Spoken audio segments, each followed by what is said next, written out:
IPL മുംബൈക്കെതിരെ 218 runs വിജയലക്ഷ്യം പിന്തുടർന്ന Rajasthan റോയൽസിന് batting തകർച്ച. 64 റൺസിനിടെ 6 വിക്കറ്റ് നഷ്ടമായി.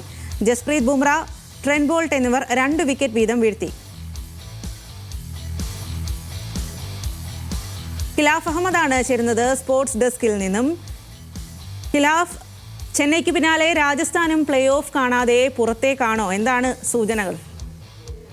തീർച്ചയായും സ്വാതി, നമ്മൾ ഇപ്പോൾ കളി കണ്ടു വിലയിരുത്തുമ്പോൾ ചെന്നൈക്ക് പിന്നാലെ രാജസ്ഥാനും പ്ലേ ഓഫ് കാണാതെ പുറത്താകുന്ന രീതിയിലാണ് ഇപ്പോൾ മത്സരം പുരോഗമിക്കുന്നത്. നേരത്തെ മുംബൈ മികച്ച ബാറ്റിംഗ് പ്രകടനത്തിലൂടെ 217 റൺസാണ് നേടിയിരുന്നത്. രോഹിത് ശർമ്മയും അതേപോലെ റിയാൻ റിക്കൽട്ടനും ഉൾപ്പെടെയുള്ള താരങ്ങൾ അർദ്ധ സെഞ്ചുറി നേടി. കൂടാതെ ക്യാപ്റ്റൻ ഹാർദിക് പാണ്ഡ്യയും സൂര്യകുമാർ യാദവും 23 പന്തുകൾ വീതം നേരിട്ട് 48 റൺസാണ് നേടിയത്. ഇവരുടെ ഒക്കെ പ്രകടനം കൊണ്ട് 217 റൺസ് എന്ന മികച്ച സ്കോറിലേക്കാണ് മുംബൈ എത്തിയത്.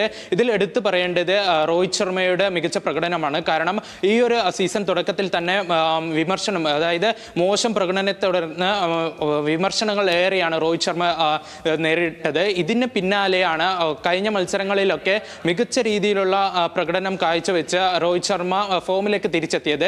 ഇത് കൂടാതെ ഈ ഒരു മത്സരത്തിൽ കൂടി അർദ്ധ സെഞ്ചുറി നേടിയതോടെ സീസണിലെ 3ാമത്തെ അർദ്ധ സെഞ്ചുറി കൂടിയാണ് രോഹിത് ശർമ്മ നേടിയത്. ഈ മത്സരത്തിലേക്ക് തിരിച്ചു വന്നാൽ രാജസ്ഥാനിന് വേണ്ടി കഴിഞ്ഞ മത്സരത്തിലേക്ക് അത്ഭുത പ്രകടനം കാഴ്ചവെച്ച് മികച്ച പ്രകടനം 35 പന്തുകളിൽ സെഞ്ചുറി നേടിയ വൈഭവ് സൂര്യവംശി ഈ ഒരു മത്സരത്തിൽ നിറം മങ്ങിയിരിക്കുകയാണ്. കാരണം 2 പന്തുകൾ മാത്രം നേരിട്ട് 0-ന് പുറത്താവുകയായിരുന്നു. ദീപക് ചഹറാണ് സൂര്യവംശിയുടെ വിക്കറ്റ് നേടിയത്. കൂടാതെ നമ്മൾ എടുത്തു പറയേണ്ട മറ്റൊരു കാര്യം, ദീപക് ചഹറിന്റെ മികച്ച ഒരു ആദ്യ ഓവറുകളിൽ മികച്ച രീതിയിൽ എറിയുകയും പിന്നീട് ജസ്പ്രീത് ബുംറയും ട്രെന്റ് ബോൾട്ടും കൂടി അറ്റാക്കിങ്ങിലേക്ക് എത്തിയതോടെ മുംബൈ ഏകദേശം കളിയുടെ നിയന്ത്രണം ഏറ്റെടുത്ത രീതിയിലാണ് ഇപ്പോൾ കളി പുരോഗമിക്കുന്നത്. IPL മുംബൈക്കെതിരെ 218 റൺസാണ് രാജസ്ഥാൻ റോയൽസ് വിജയലക്ഷ്യമായി പിന്തുടരുന്നത്. എന്നാൽ ബാറ്റിംഗിൽ തകർച്ചയാണ് അവർ നേരിടുന്നത് എന്നതാണ്. ആ വിവരങ്ങളാണ് ഖിലാഫ് നൽകിയത്.